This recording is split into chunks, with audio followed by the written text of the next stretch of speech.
मुलांच्या शाळा उघडणार आहेत, तर मुलांना बाहेरचे पदार्थ देण्यापेक्षा घरच्या घरी बनवलेले पौष्टिक असे पदार्थ नक्कीच देऊ शकता.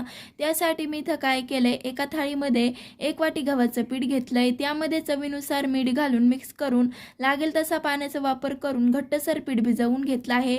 पीठ भिजवून झाल्यावरती ह्या पद्धतीने इथे आपल्याला स्टिक बनवून घ्यायचे आहेत. सगळे स्टिक इथे मी बनवून घेतले आहेत. तळण्यासाठी तेल आधीच गरम करून घेतलंय.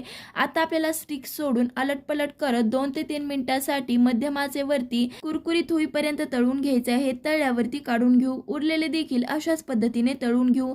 सगळे स्टिक तळून झाल्यावरती त्याच कढईमध्ये इथे आपल्याला अर्धा वाटी गूळ घ्यायचा आहे. जेवढा गूळ घेतला आहे तेवढंच पाणी घालून मिक्स करून गूळ वितळवून घ्यायचा आहे.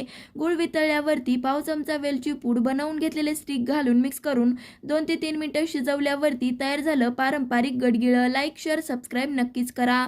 धन्यवाद.